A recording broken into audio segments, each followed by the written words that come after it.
Hello, everyone. You can talk back. Hello.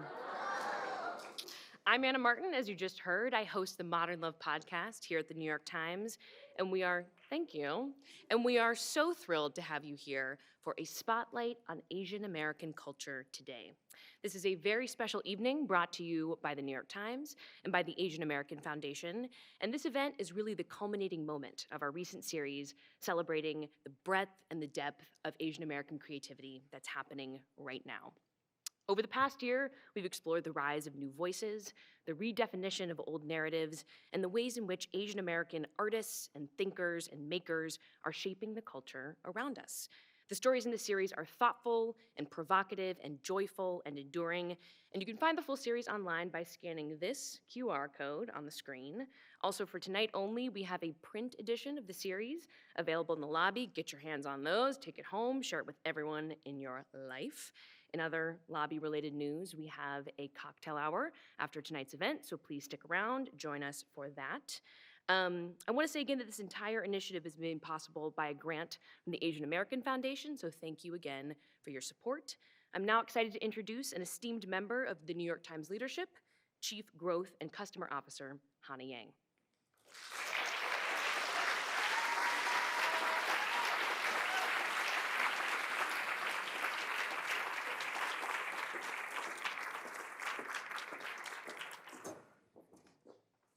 Hello. My name is Hannah Yang. I'm the Chief Growth and Customer Officer here at the New York Times.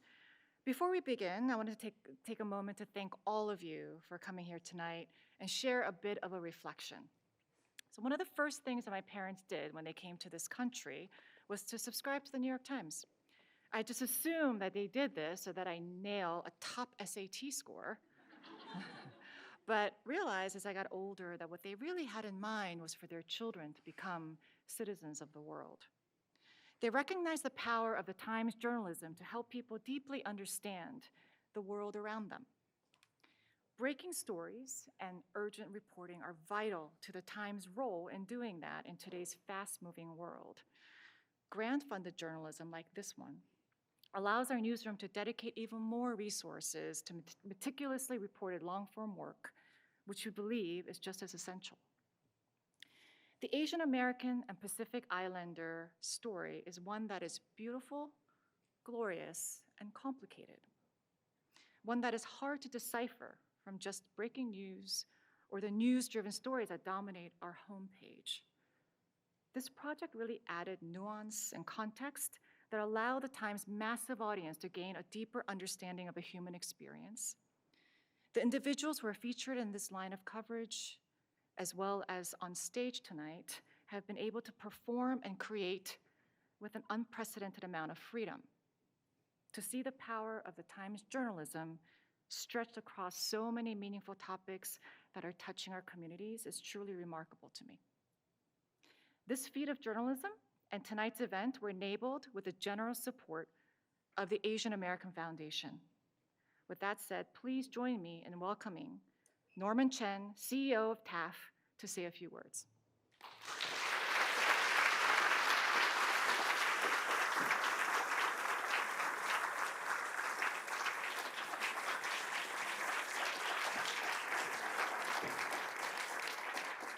Good evening. I'm so happy to be here with you tonight. I'm Norman Chen, CEO of the Asian American Foundation, or TAF. At TAF, our mission is to promote safety, foster belonging, and advance prosperity for the AA-NHPI community. We do this by advancing safety in cities, promoting the teaching of AAPI history in classrooms, advancing decision makers and creatives in Hollywood and journalism, and ensuring that we are represented across all levels of leadership. On May 1st, just last week, we released our annual Status Index report, which is the leading study of perceptions and misperceptions of Asian Americans in this country. We've been doing this for 5 years, and the results are striking every year. What has been most surprising? Over the past 5 years, we've asked Americans to name a famous Asian American. 40% of Americans cannot. And those who can name Jackie Chan, who's actually not American. He's from Hong Kong, as their first guest. The number 2 and 3 spots went to Bruce Lee and Lucy Liu. So it shows you how much martial arts stereotypes still dominate perceptions of AAPI culture for many in this country.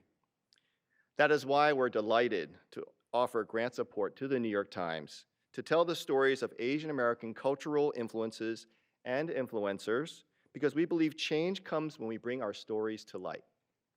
And we know AAPI stories can speak to everyone. We felt it was imperative that we support this initiative in order to give more people access to our incredible cultures and heritage. And we're really thrilled about how the stories came out. We could not be more grateful to New York Times writers and editorial staff for the unique angles taken and the incredible diversity of the stories told.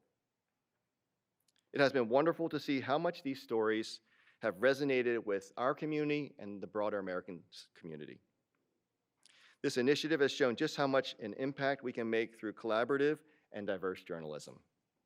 Thank you to the New York Times, and thank you all for being here. And with that, I will hand the reins back to our host, Anna Martin. Thank you.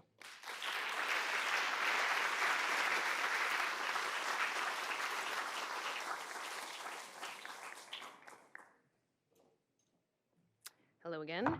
We're super excited to kick things off with our first segment. We just published a piece called 4 Asian American Comics on the Joke That Changed Their Life, featuring comedians like Russell Peters and Hasan Minhaj. Definitely check that out.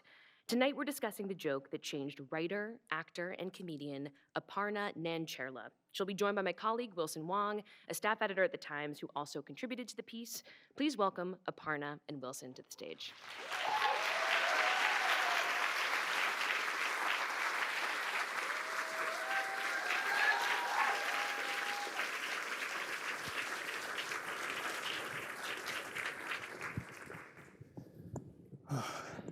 So before we get started, could you give us a little primer on the video that we're going to watch tonight? Yes.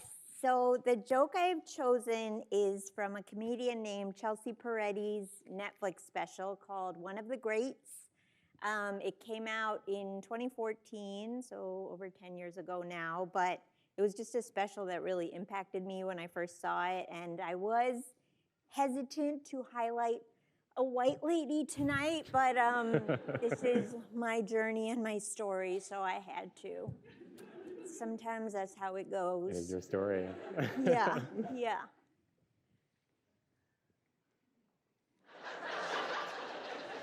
Well, congratulations, guys, on you all just coming out of your houses tonight. That's so hard to do, isn't it? So hard. I hate leaving my house. I'm always amazed when people do it. Like, I'm happiest when I'm just like on my couch, under my blankets, just all cozied up with just my laptop and my iPhone and my iPad, and it's like my pea jars everywhere. Just playing bongos on my pea jars. Happy as a clam in my little kingdom. Do you ever do one chore and then celebrate that for 10 years?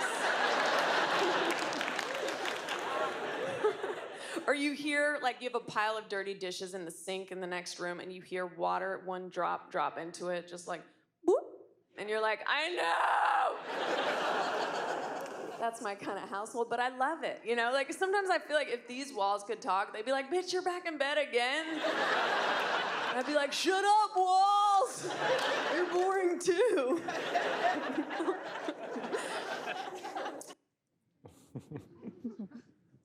Where did you encounter, like, how did you first encounter this piece? Like, were you rotting in bed, surrounded by pee as well?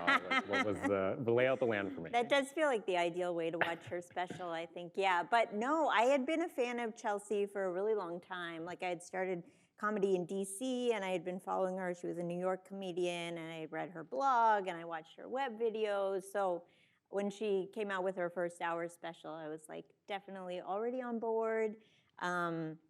But yeah, it was an hour special, and I just loved how it subverted the form. Like, she did all these small things. Like, she had an intro to the special where she, like, you see her riding up on a motorcycle, and then she, like, whips off her helmet, and it's just kind of poking fun at the self-seriousness that I think some male comedians bring to the art form, where they're like, I'm a truth teller, I'm a rock star, and she kind of pokes fun at that.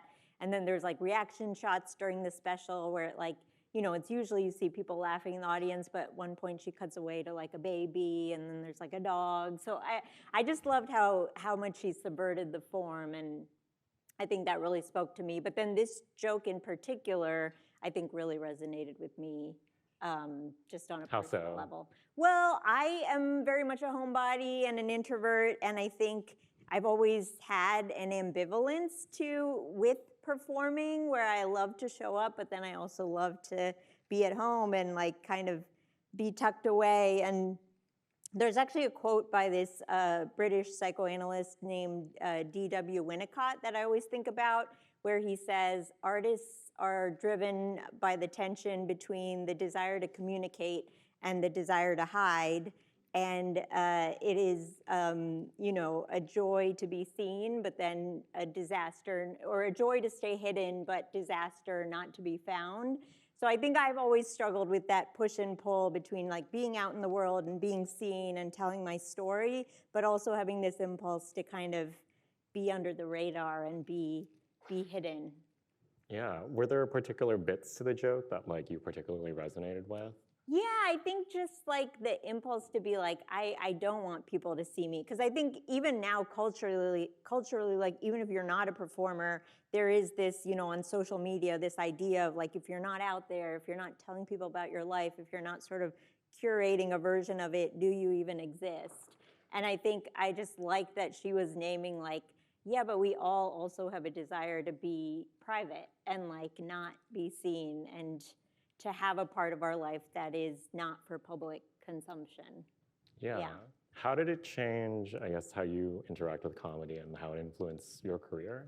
Well, I think for me, I've always felt like I wrote a whole book about imposter syndrome and just essays about self-doubt. So I think I've always felt a little bit like, am I really the type of person who is a comedian? Like, I don't have the right personality. I don't show up in the right ways. And I think it was like a joke that was kind of like, no, there is no right way to show up. Like, some of us are more introverted and some of us aren't. And I always think of how like Missy Elliott is apparently a huge introvert, and I'm like, okay, so we all contain multitudes, it's fine. Right, Yeah, right. yeah. If Missy Elliott can do it, you can as Yeah, well. yeah. Yeah. If she like doesn't want to hang out after the show, then I think it's fine if I don't. Yeah. Yeah. Did it help reframe something with your, I guess, like within your own comedic acts? Like, has it stayed with you in a kind of way? I think it's helped me just realize that like you don't, like there are parts of your life you can talk about that might not apply to everyone. Like maybe not everyone has a desire to like be at home. There are people who like to be out and about and like extroverted, but like you can talk about parts of your life that might not appeal to everyone, but that's still you kind of living your story out loud, and like just the way you frame it could speak to people that they might not even share how you feel about it. Yeah. Right. So I think that was sort of a slight shift that she helped me come to. Yeah. Great. Well, thank you. I think with that, that kind of concludes our time, and I really appreciate you coming in tonight. Yeah, I mean, one thing it did also help me do was just go more internal and talk like a little bit more about things like mental health and anxiety and depression, like just going off the thing of like, not everyone might deal with this thing, but you'd be surprised when you name something how much it might resonate with people you didn't even realize would. Yeah. Thank you. Yeah, of course. Thank you.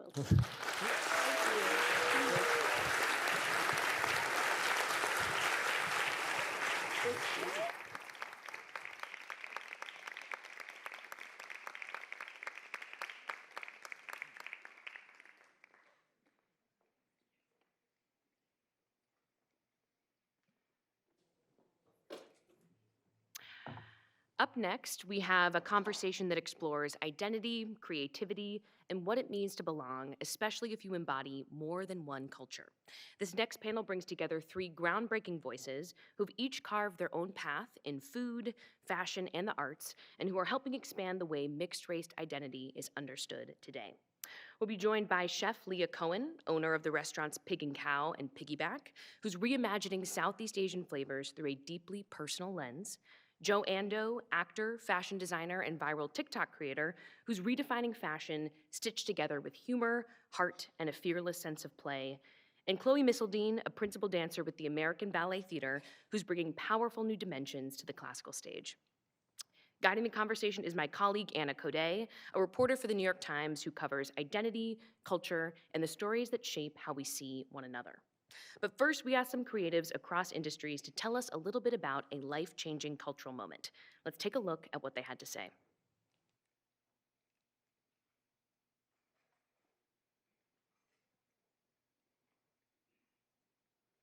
Hi, my name is Ravi Jain. I'm Shanta Thay. Jasmine Rice LaBeija.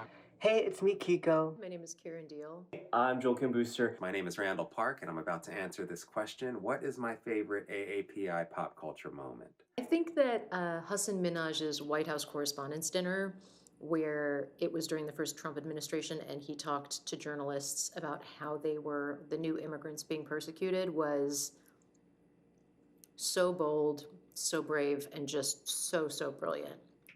Reading Arundhati Roy's God of Small Things was completely life-changing for me. It came out when I was a senior in high school, and the poetry, the prose, her feminine voice, and reflecting this world in Kerala that I had never seen reflected in that way was deeply meaningful to me. Seeing Urchi Punjabi on The Good Wife on TV and not being a stereotype, and then her winning the Emmy for it later. When I was 10 years old, I rented Princess Mononoke from a Blockbuster, and since then, it's been one of my favorite movies. When Simu Liu was cast in a lead role in a Marvel action hero movie, I was super excited. It was super inspiring, not only for me, but I thought about all the kids who would see that and you know, have this role model in their lives. When I saw for the first time the Korean soprano diva Sumi Jo on the TV screen as a kid, her fabulous gowns, eleganza, extravaganza, the nerve, the talent, the charisma, the uniqueness, and her voice, oh my gosh, superior. I remember turning on the TV and being blown away by this Chinese-American rapper named Jin, who was competing in this weekly battle rap competition on a show called 106 in Park, crushing it every week. And he was just so brash and funny, and he had style. He was just fearless. Margaret Cho's television show, All American Girl. It was the first time that I'd seen a family that looked like me on my television screen. I remember being like 8 years old, posted up like inches away from the television screen. I'd never seen anything like it, and I still remember the moment of watching that first episode, and I still remember crying when my parents told me that it was canceled. So thank you, Margaret. My favorite Asian American Pacific Islander cultural moment was 1996, the release of Cibo Matto's Viva La Woman, the most amazing, I mean, such an important band. I love Cibo Matto. I think that I'm forever trying to get back there with my music, with my attitude. I got to interview them later for Giant Robot magazine, another important cultural moment for AAPI. And yeah, but Cibo Matto forever.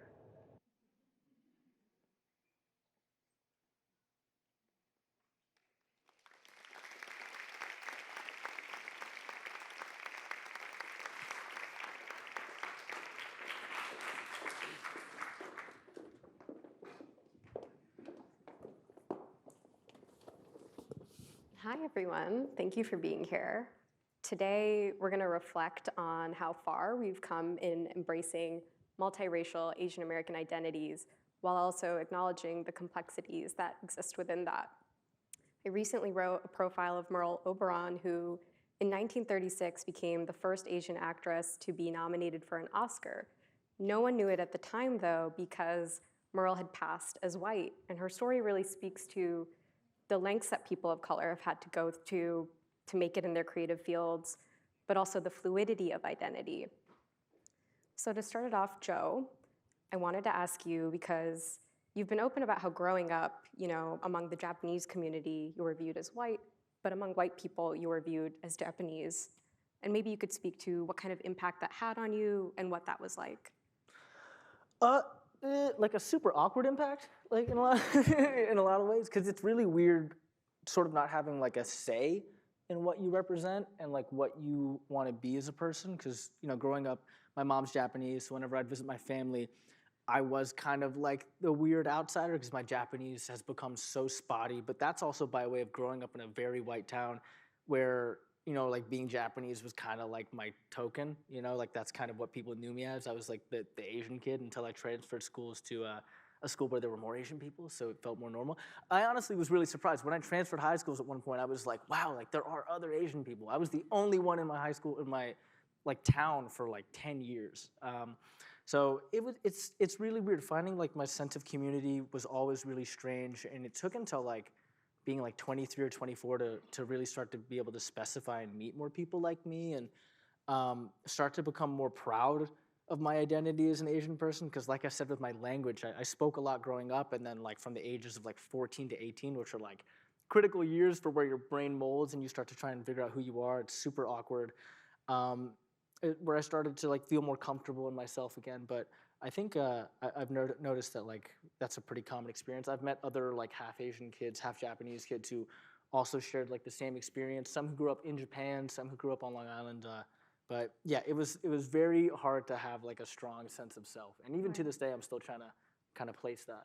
Yeah, yeah. And well, Leah, I think that kind of segues right into what I wanted to ask you, which is that you felt at times you've had to prove your heritage, even though your work is very much rooted in it. And maybe you could speak about those instances. Yeah, I mean, I think I kind of have the same feelings about being mixed as Joe does. I think, you just feel like you don't belong in one way or another, and you're trying to figure out which you gravitate more towards, or just to find your own unique identity.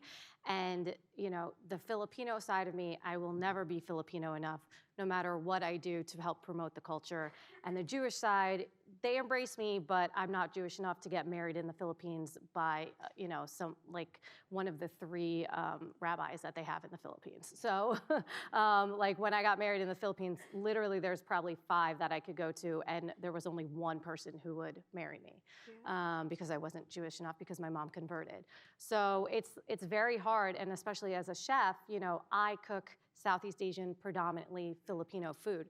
So, everyone wants authentic, and then they look at me and they're like, well, you don't look authentic. And so, I opened my first restaurant about 13 years ago, and I would have people come in, it's an open kitchen, and I would have people come in and be like, we heard the chef's Filipino, where's the chef? And they're talking to me, and I'm like, oh, well, I'm the chef. And they're like, oh, you are? And then they would like give me all these like questions, like, do you know what sisig is? Do you know what sinigang is? Have you even been to the Philippines? And I'm like, yes, I know what all of those are. Some of them are on the menu, and I've been going to the Philippines since I was 4. Wow. So, it's one of those things that you have to get over. Otherwise, it's just gonna kind of break you. And so I think just helping promote the culture and embracing it as much as I possibly can has made me care less about what people think and try to prove myself less. Do you feel like, I'm just focusing on the term you use, that it can break you. Do you feel like on the earlier side of your career, those kinds of remarks did break you? Oh, 100%. Like, I had people calling the restaurant. They were like, what is a nice Jewish girl opening up a restaurant called Pig and Cow? And I was like, well, I love pork and I'm Jewish, so I don't know what you want from me. And it's weird. Like, people have the audacity to call your restaurant and ask you and call you out on those things, But it was funny. Like, social media plays a huge role in everything that we do now. And I used to be scared about making videos about Asian food, or well, predominantly Filipino food. And I'm like, well, people are gonna like call me out in the comments, be like, this white girl doesn't know what she's talking about, right?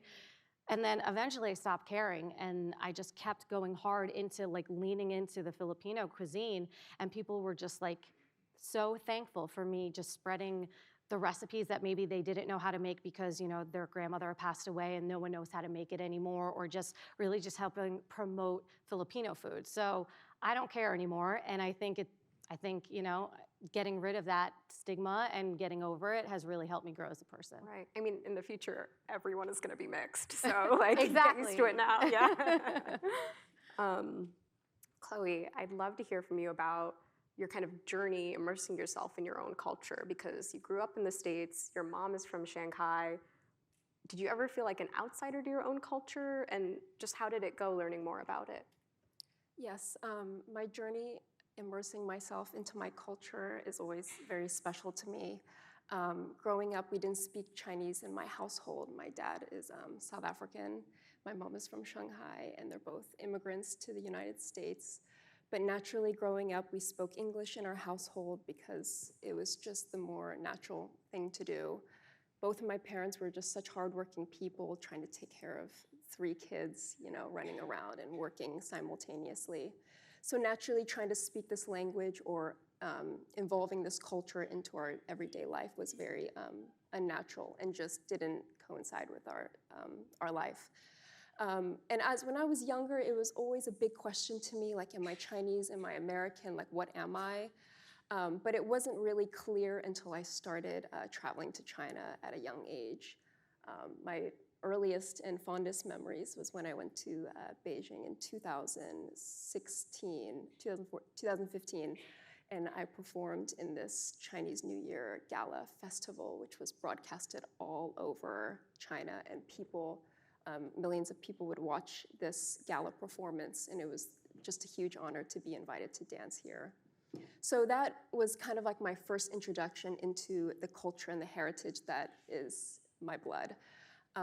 And of course I went when I was little, you know, when I was a baby with my brothers, but this was my first time really engaging with the culture and being surrounded by all this heritage and this culture. And it was just so amazing and such a fulfilling feeling that I left feeling so gratified even at such a young age that I finally was in touch with my culture. And a couple years ago, about a year and a half ago, actually, with my company, American Ballet Theater, we traveled to China for 2 weeks on tour. We did a week in Shanghai and a week in Beijing, and that was kind of like a full circle moment because I finally was able to go back to my roots as a young adult, as a more matured person, dancer, artist, and just engage in my culture and be surrounded by people that I work with, my colleagues, my coaches.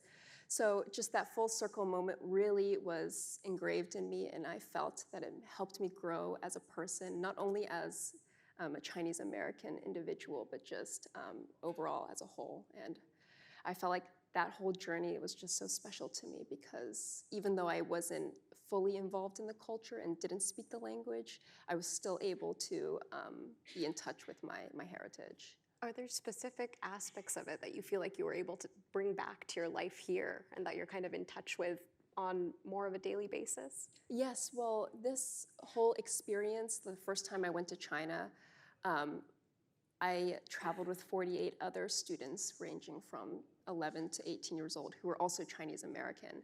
So just being a part of such a group that are so similar to me, I was able to come back to the States continuing this friendship and continuing this growth with others who I still am very close with. So I even was able to see one of them recently, and they were able to come to my shows, who I went to China with so many years ago. So, and has it changed your artistic practice at all in any way? Oh, yes, absolutely. I'm with American Ballet Theater, and we perform, and we're artists, and we are on stage. And to be able to portray a character, a human, or even an animal like a swan or a ghost, it really requires a depth of maturity and growth to be able to do this on stage and have the confidence. So being able to finally be in touch with who I am has really grounded me in my maturity and my confidence to be able to bring this to the stage and to dance in front of 3,000 people at the Metropolitan Opera House. But it's really helped me create this energy within myself, so I have the confidence to be my most authentic self when I'm trying to portray somebody else. So it sounds like coming to peace with who you are. Yes, exactly. That's amazing. And a question kind of for everyone, whoever wants to jump in. Being mixed race, as you know, is really complicated because you're always balancing 2 sets of values, 2 different cultures, things that are at times conflicting. Has your work been a way to reconcile those or bring them together? Maybe Joe. I mean, I think it's definitely been a way to like try and communicate things that I'm proud of in a way that reflects like my sense of humor or like who I actually am internally. Because I think like with the race thing and trying to place myself amongst being Asian clearly or white or whatever, I've kind of had to like identify myself more with like what I believe and who I am and how I feel and act, and trying to find other people to connect with that like are more that, you know, rather than it just being like a race thing. But you know, I don't have like a clear like, you know, in like the work I do, for those of you who don't know what I do, I work in fashion. I make like dresses and clothes and stuff, and there isn't like a clear through line to being like I'm inspired by Japanese or like my dad's French or French style. But it definitely has like made me feel a lot of sort of pressure to, when I do anything that is reflective of the cultures that I come from, to try and do like a good job. Maybe that comes from insecurity of not really feeling like I'm such like a true part of it. But yeah, in my work, when I express myself and get the chance to do something that is, you know, like from one of the cultures I'm from, in this case Japanese, I feel like a much bigger pressure to really know what I'm talking about. So that way, if I do have someone come to me and be like, you're not even really, you know, like a new thing when I express myself as a Japanese person that I've come across is like, you're white passing, so your experience is different. And I'm like, you're kind of right, but also it's like, it's not that simple. But yeah, I guess short answer is yes. I just feel whenever I get to approach anything creatively that comes from like my mom's roots, I do my best to like really know what I'm talking about. And I mean, the internet too has been really big for you in terms of finding communities and finding other people who can relate to your story like that, right? Totally, yeah. I mean, some of my closest friends that I've met, it's by way of finding ways to express myself and then seeing people who are just like me, who have similar experiences as like a mixed race kid. Yeah. And Leah, has your creative work also been a way to meld together your two different backgrounds? I don't know if it was necessarily to meld my two different backgrounds together. I think, you know, cooking Southeast Asian food and really highlighting all of the different countries that I love in that part of the world, I actually really just focused on that because my Jewish side is just part of my, like who I am. I mean, my name is Leah Cohen, so there's no hiding the fact that I'm Jewish. Actually, Leah Sarah Cohen, but couldn't get any more Jewish. But, you know, for me, I think because I felt like no one knew that I was of Asian descent or Southeast Asian descent, that was something I really wanted to lean hard into. And I think it is my obligation as a chef and as someone who considers himself an authority on that cuisine to really do it justice and, you know, be as authentic as possible while also trying to put a modern spin and a unique spin on it, I think is really important. But one thing that's a little bit off topic that I just want to say is I think it's pretty amazing how I am probably the oldest person on this panel. I know I am, but to be sitting here right now and talking about something that I'm not going to tell you how old I actually am, but is something that we never discussed before publicly. And I think to have the opportunity to sit on the stage with the younger generation, the older generation, and just be able to talk about it openly is really great. And I think we've come a really long way because it was just never something that was talked about ever when I was growing up. And everyone, you know, that I knew, I have a couple of friends that are, you know, are mixed race, and we never talked about it with each other. We just didn't.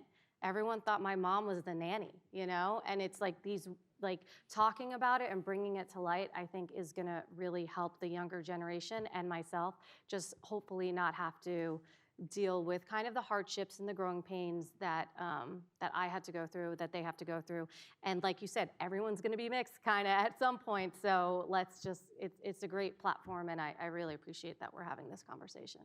Well, tell us more about people thinking your mom was the nanny growing up. Girl, they thought when my mom would take me to the park, and they thought my mom was a nanny. Like, she is from the Philippines. I look like literally the white version. Like, if she was standing right next to me, they'd be like, oh, I can see it. But like, she looks 100% Filipino. And so my mom would take me and my brother to the park and literally thought that she was the nanny. Oh my gosh. And I was like, no, that's my mom.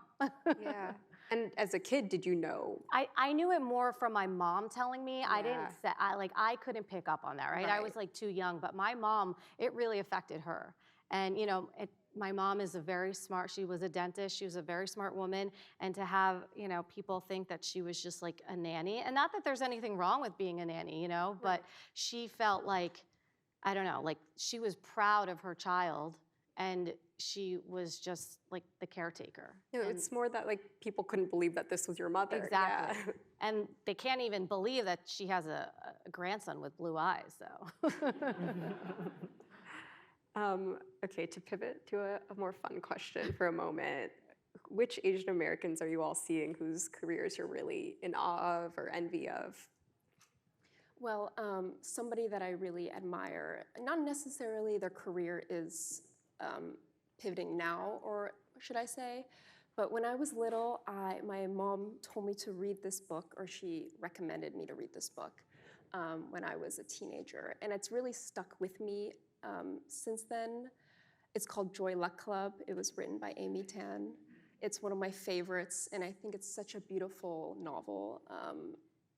Amy Tan, she's a Chinese-American novel, like writer, writes short stories, books, but the story is just about these 4 Chinese immigrant women who came to San Francisco and raised 4 Chinese-American daughters. And just the stories within themselves are just so, so beautiful and so relatable. So that story has always just kind of stayed with me. Yeah. And, but that book is really beautiful, and I highly recommend everybody to read it. Should be required reading. It was, I guess, required reading in my household. But yes. What about you two? And if it's not even a person, like I like how you answered it of like a book or a film or just something that was really crucial in forming identity. I got a person. Yeah. I love Joe Coy. I think Joe Coy is amazing. I think I fall in love with people based off of like their humor and their personality. He does so much to promote Filipino culture. He even did a tour and a special in the Philippines. And he sells out arenas, and that is just like kind of unheard of in as a Filipino American. And so I've also met him. I've cooked for him before, and he is just extremely nice and humble, and he really tries to just support the Filipino community, and I think that's amazing. And he's hilarious. I think for me, it's probably like Stephen Yoon. I would pick like a fashion designer, but to be honest, a lot of them are not actually from the States. But like, as far as feeling represented on a screen, I feel like Stephen Yoon just is one of the first times I see an actor who just is like seems like a normal person. Like the roles he plays are funny or they're dramatic, but it's not like I'm watching someone play into like a really intense stereotype one way or the other. Yeah. Stephen Yoon. What's like, give us a favorite movie or show. I mean, Walking Dead was kind of like the first time you saw someone on screen that you thought was so likable in the character he was playing, so probably Walking Dead. Yeah. And I mean, to kind of close it out, what kind of impact do you all hope your work will have on the next generation of Asian Americans, multiracial creatives? And I feel like you already answered that, but yes. Well, I just feel that being true to yourself is just so important. It doesn't matter if you're Chinese American. I just feel that you as an individual are here to put on this earth to do something. And like for me, it's performing and being an artist. And I try not to have my heritage define me. I know I am Chinese American, but it's really important for you to be yourself and stay true to yourself. And I think that's so important. But I'm so proud to be a Chinese American here in the States. I would say hopefully like I can leave some imprint on like just putting yourself out there in some capacity. It's, like with most stuff, I think everyone feels super nervous to kind of go out of the box. And it's just like nothing really matters. Like things matter, but like nothing really, like, there's no consequence unless you're doing evil things to pursuing things that you want to do. So just like hopefully, someone looks at something I've done and I don't know how they'll perceive it this way, but they feel more comfortable just trying things. Yeah, as long as it's not evil. Exactly. Yeah. Literally, yeah. That's about it. Thank you all. Yeah, thank you guys.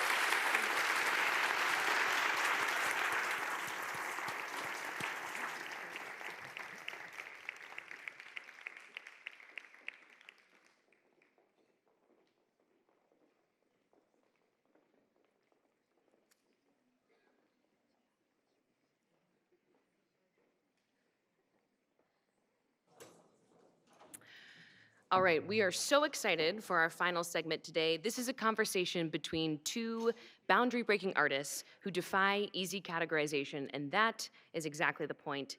In her music, Laufey moves seamlessly between jazz, classical, and pop, crafting songs that feel timeless and intimate.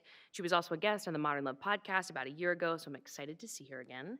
And Rebecca F. Kuang does the same in literature, shifting from fantasy epics to sharp literary satire, challenging the limits of genre and expectation in each of her books. Together, they'll explore how being genre agnostic is a creative superpower and how shared cultural, linguistic, and emotional experiences shape the art they put out into the world.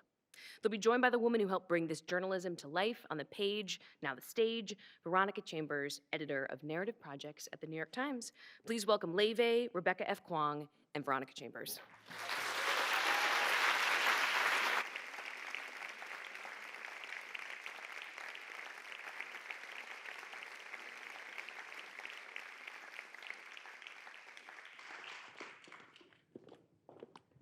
Hi, everybody.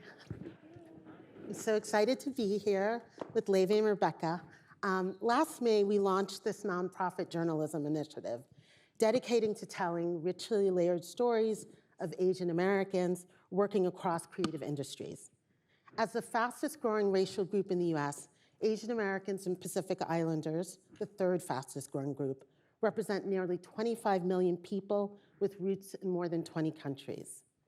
This series has explored AAPI contributions to American culture through food, music, literature, and film, and it's been a joy to work on. Tonight has been both a microcosm and a celebration of that work, and we hope you found it surprising, informative, and inspiring. So it's my honor to dive into this next interview featuring two of my favorite writers and artists, Rebecca Kuang and Laufey. So welcome. Thank you for having me. Yeah. My first question is about genre. Both of you move really fluidly across genre. Laufey, you have touched so many worlds, jazz, classical, pop. Rebecca, your work encompasses fantasy, satire, and literary fiction. I wanted you guys to talk a little bit about how does not belonging in one category open up creative possibilities for you, and what are the unexpected challenges?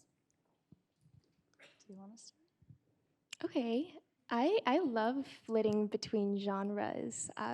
Every time I start a new project, I actually do this thing I call vocal training, when I read around that literature as much as I can and adopt the tropes, the sentence structures, the common images that people reach for. But I think genre as a trope is so useful because it's an expectation, it's an invitation, it's something that people are already familiar with. So it's a bridge between the familiar and then the foreign twist you're gonna bring. And I just saw Ryan Coogler's Sinners, which is an incredible film, but something that's so effective about it is it takes the very conventional vampire story and then he plays at the margins of it. And that's how I think about genre too. It's something that the reader is coming to with their own expectations. And then when I do the twist, it's like I'm already in their hearts, I'm in your brains. Yeah, I feel that in my music as well. I mean, I come from like a very heavy classical background, and then I studied jazz in college, and you know, what I love about genre, or not conforming to a genre even, is that you can kind of invite so many groups of people into your art. It doesn't need to be like one thing or another. I think any listener of mine now knows that I don't really abide by one, lane ever, and which is a really fun place to be in because it's so much freedom to kind of like do whatever you want. It did take a lot of work for me to kind of learn to break out of genres though, because I was such a chronic rule follower growing up that I was so scared. It's like probably because I have a Chinese mom, but but I was so scared that that I would disappoint someone or disappoint my piano teacher or something. But it took a lot of self-work to kind of own the fact that I can mix and match however I want and kind of create my own genre from it. That's great. You both draw on rich cultural and multilingual experiences. How do you decide which parts of your heritage to bring forward in your work, and when do you let heritage live more in the background?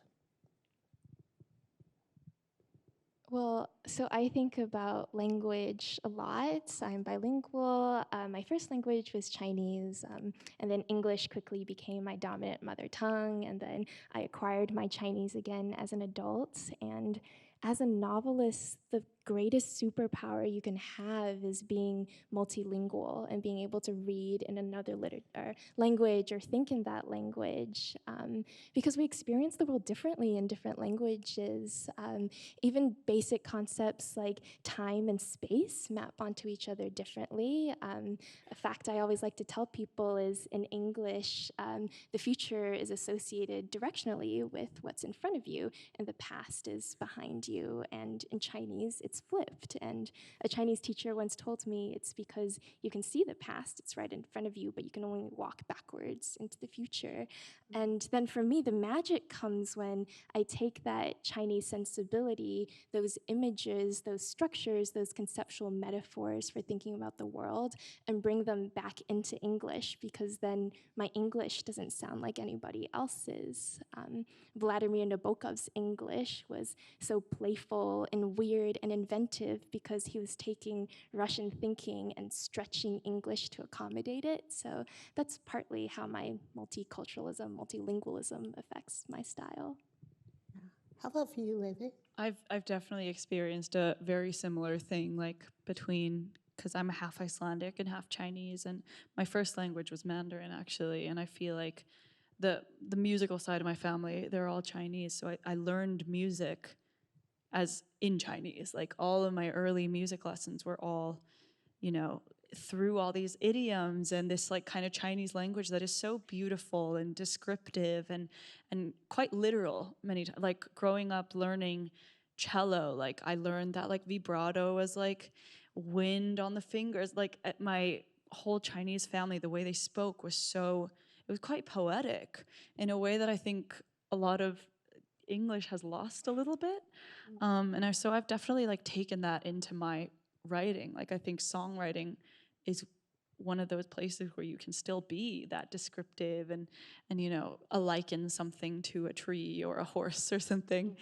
But yeah. It's because Chinese has a 4/4 time signature. Yeah, Because a lot exactly. of the like poetic phrases are Wait, four can you say a little bit characters. more about that? Yeah, so like grammatically, when you write in good, elegant Chinese that mirrors classical Chinese, a lot of the cadence is 4 characters by 4 characters. Or I was taught the way you fancy up a single character phrase is to double it, so it's 2 characters. And then the way you fancy that up is just by repeating both of them or make it a 4 character phrase. So Chengyu, the common Chinese idiomatic structure that involves a lot of allusions to myths and epics. Most of those are 4 character phrases, so it's just naturally musical. Yeah, not even to mention the tonal, like there are literally tones to the language. I mean, in Mandarin and Cantonese, there's even more. And it's like, there's a reason that so many Chinese children grow up with perfect pitch. It's because their ears are so developed to kind of understand the differences in tones from a very young age. So which has also played a huge part in my music. It's quite cool, actually. Yeah, that's really amazing. Listening to both of you talk, I know, Laufey, I've seen you perform the song that you sing to your younger self. And it's like both of you have used being multilingual and having these multi-touch experiences and heritage as a superpower. But do you think your younger self had any sense of that? Of that it would be something that you would be able to use to such effect to express yourself and make a place in the world? I don't think I did. I kind of just felt weird.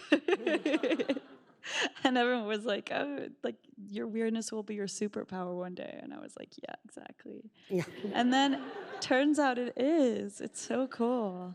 But I grew up in Iceland, which is such a interesting country in that it's very, there are no Asians there, and except for my mom.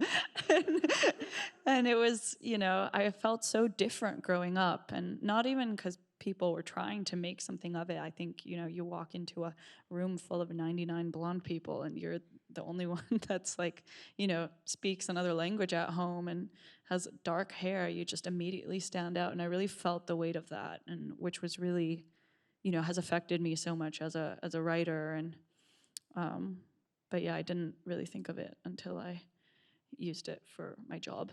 How about you, Rebecca? I think I was the same. Dallas, Texas isn't Iceland, but racially it's kind of close. And I was one of 2 Chinese kids at my elementary school, and it got weird. In 5th grade, I auditioned for, the 5th graders always put on a musical, and it's really fun because they're basically adults at that point. And I auditioned for the role of Mrs. Claus, and they announced the audition results at the end of the school day, and they cast me as Mrs. Claus and Jimmy Ding as Santa Claus. And we're like, that had to be on purpose, because we're the only 2 Asian kids in the whole grade. So yeah, that was a very Chinese Christmas. I wish I could have seen it. Laufey, let's talk about your book club. I mean, it's become such a vibrant window into your creativity and your curiosity. And I really thought of this conversation when you picked Rebecca's book as one of your book club selections. So could you talk a little bit about why you chose Babel and what the book club has meant for you? Yeah, I mean, the book club was something I started quite early on. Like, I didn't even have that big of an audience, but I was just like, I feel like everyone here, I just wanted to find a way to bring everyone together and talk about something once a month that was outside of my music. And I also just, every time I read a book, I loved making playlists for the books. And I was like, okay, I can spin this into like a musical thing. But honestly, the reason I chose Rebecca's books is because my audience is really quite Asian. And I just think there's not enough Asian representation in media, in music, in books. And I just kind of wanted to choose authors, and especially female authors, that my audience could maybe relate to and, look up to. I think I remember growing up and looking up, and I kind of would just, look at the singers that were around and be like, okay, well, nobody looks like me. And it would be so simple. Like, but if I saw even a little bit of a trait of mine in somebody, I'd get so excited, So I think just like that was one of the main reasons. And also it's a really good book. So my sister and I were like obsessed. Yeah. We love dark academia. Yeah. I mean, how about for you, Rebecca, when you found out that Laufey had chosen your book, did you get a different kind of reader reaction than some of the people you'd had before? I don't know if it was a different reader reaction. I just felt so cool. Like, I'm so uncool in my I teach undergrads. Like, they make fun of me for being old. I have this one undergrad, Ethan, and every time I ask them to explain slang to me, like, I'd ask them, what is op? Like, what do you mean by ops? And Ethan would be like, is it weird for you not to understand what the youths are saying anymore? And I'm like, Ethan, I'm only 8 years older than you. But then I got to be like, y'all on TikTok, like, you know these artists, she's reading my book. So that was awesome. That's awesome. That's so funny because I do not experience, I'm an artist who started a book club, for no reason, really, I do not feel cool at all, but I felt really cool when you acknowledged my existence. I was like, what? Oh, I love that. And you guys both have a Boston chapter, right? Berkeley College. And do you live in Boston now? I got married in the Boston Public Library. Congratulations. I used to dream of falling in love there. I would go take my literal music theory homework and sit there and be like, maybe one of these guys will trip over a book, the one I dropped, and look up and be like, oh my God, are you transcribing a solo right now? And I'd be like, yeah. And then maybe one day we'd get married in the Boston Public Library. That didn't happen, but I'm so happy you fulfilled that. I love this. There's a mind meld of experience and wishes. Laufey, you said you love reading because it makes you imagine. And Rebecca, you said books shouldn't do all the work for the reader. So I wanted to ask you, how do you both think about leaving space for your audience's imagination to fill in the blanks in your work? This is a technical craft question for me. One thing I like about teaching is that I learn stuff about writing that I really didn't, and then I pretend to my students I knew it all along. But I was teaching this seminar on reading and writing the modern essay, and we have a unit on writing about place. So we were reading E.B. White's essay, Once More to the Lake, and I was talking to them about powers of description and what you choose to remark on and what you leave out. And one conclusion we came to is that it's lazy writing to make the observations that the reader can easily fill in with their imagination. So say you're describing a lake. It would be lazy to say there was water, there was grass, there were trees, there were boats, etc. That is already imaginative baggage that the reader brings. So you saying that doesn't add anything to their mental image. So in this case, the work of the writer is to point out the details that the reader's imagination lacks, that they would never arrive to on their own, given the prompt, something unique and weird and off-kilter that makes your vision of this place unique. So for E.B. White, it's the rusted blood on the bottom of the boat left over from years of fishing, or the particular shape of the fishing hook, or the dragonfly buzzing up and down and landing and then flying again on the fishing pole. So the writer's job is to do the imaginative work for the reader in that sense, but everything else, I mean, you don't have to say that sand is coarse or that water is blue. That's boring. Yeah. How about when you're writing, Laufey? What are you hoping that the reader will add to the stories that you're telling? Well, I love when someone comes to me and is like, "Oh my God, like this song about, you know, I don't know, about heartbreak that you wrote." And I'm like, "Oh no, that was not, I did not write that about heartbreak. It'll be about like a friend breakup maybe or something." And I love that. I love that every single person, every listener has their own set of experiences that will like kind of clasp onto lyrics or a song and just apply it to their life. And I kind of love that. So I definitely make a point out of writing. My songs are all kind of based on my life and my experiences and my thoughts.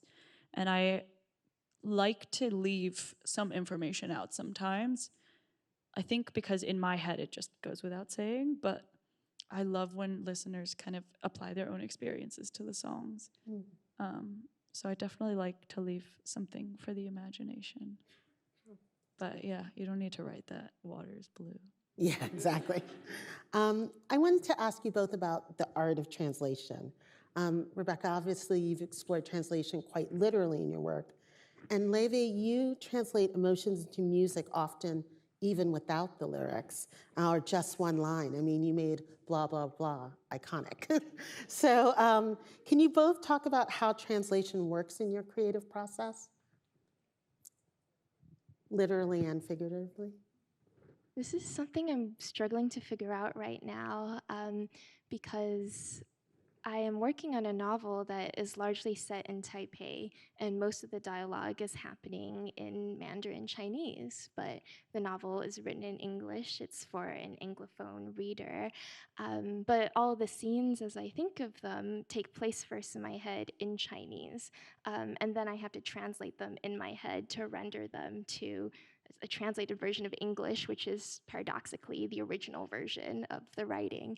But this is important because dialogue that takes place in the imagination in English and written in English is going to sound really, really different from dialogue that is translated Chinese, right? The logic, flow, the images that the characters reach for, the comparisons they make, even that basic rhythm, that 4/4 time signature, it's evident when you read a translated piece of Chinese fiction that this is a translation. So I'm figuring out how to tell a very Chinese story to a mostly Anglophone audience and keep that sense of alienation, of that gap of language, while also making the dialogue flow smoothly. So sometime in September 2026, we can see if I've succeeded. Okay. How about for you, Laufey? How does translation work in your work? I mean, because we also haven't talked about jazz, but I mean, one of the things that's so interesting is I know you've brought at least one standard to every album you've done. Do you think of jazz, covering standards as a form of translation, or having studied jazz as another language that you use in your work? Yeah, I mean, the language of jazz is so much more free than classical music. So, like, it's based on improvisation. So it's definitely, yeah, like a different language that you can bring in. And I definitely sometimes feel like I'm speaking three languages at once in some of my songs. What would But you define as the three languages? classical, jazz, and pop. I Yeah, okay, think, good. Okay, or like I just want to make sure I didn't singer-songwriter. miss something. Yeah, no, exactly. Which is, yeah, but I think a lot about translating, emotions into music. I think that's something that, no matter genre, whether it's classical music or jazz music or pop or whatever. I'm not a believer in genres anymore, but it's that they always, my favorite music is the music, whether it's with words or with melodies or harmonies, like tells a story and translates some sort of emotion. Like in classical music, you can tell all like the very like heartfelt moments, like in like Romeo and Juliet, the Tchaikovsky one, it's like da-da-da-da-da-da. It's always like the big lines. You can tell that the heart is swelling. Like you can make that heart swelling sound with music. And that's my favorite part of music. Like that translation of feeling. You know when a song is angry. It's very like I was just teasing a song that's like an angry song, and I was like, somebody commented like, oh, this isn't very whimsical, because a lot of my music's quite whimsical. And I'm like, this is like a I hate you song. There's nothing whimsical about saying I hate you. So yeah. I love that. This is great. Well, thank you both so much for joining us. And I think we're going to end by hearing some music, right? Yeah. Okay.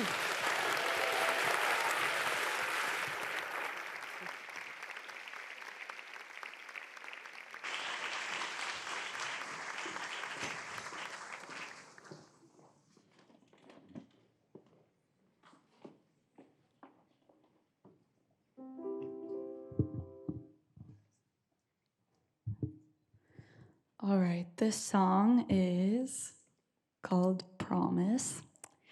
And it's a song that I wrote about, and this actually, speaking of songs being interpreted, has been interpreted so many different ways. And it's one of those songs that I've heard like, okay, this song is about a long distance relationship. It's about going back to somebody who you know is not good enough for you.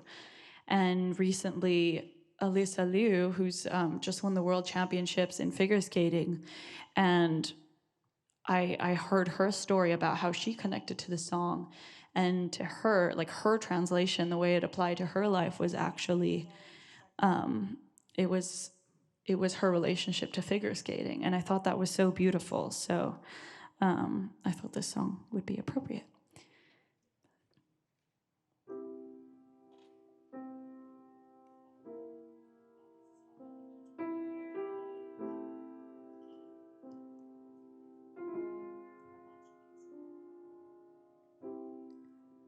I made a promise to distance myself. I took a flight through aurora skies. Honestly, I didn't think about how we didn't say goodbye. Just see you very soon. It hurts to be something, it's worse to be nothing with you.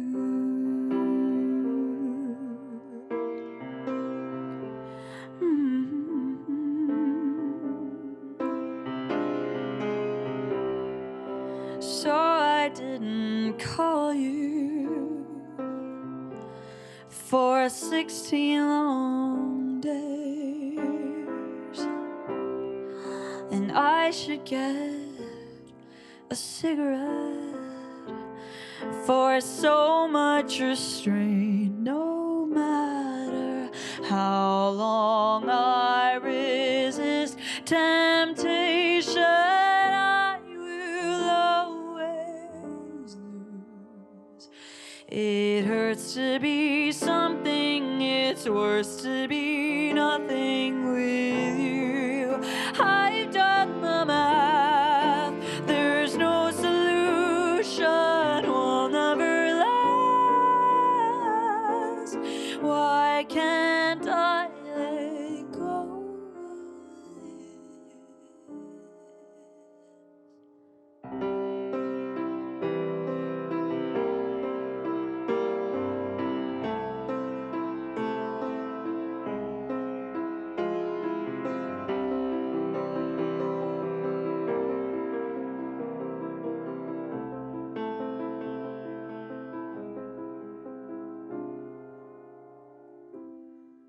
So I broke my promise. I called you last night. I shouldn't have. I wouldn't have if it weren't for the sight of a boy who looked just like you standing out on Melrose Avenue. It hurts to be something, it's worse to be nothing with you.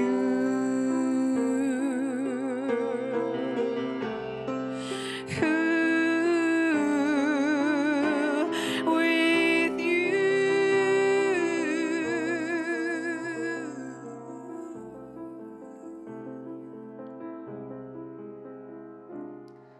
It hurts to be something, it's worse to be nothing with you.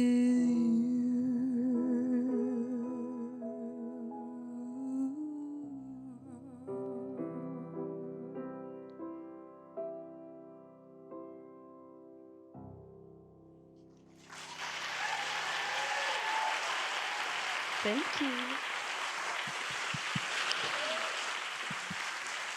Yeah. Woo!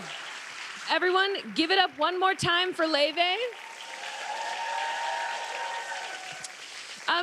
That is the end of our program tonight. Thank you all so much for coming. Please join us for cocktails out in the lobby. Thank you again to the Asian American Foundation. Go grab a printed series, and we'll see you outside. Thanks.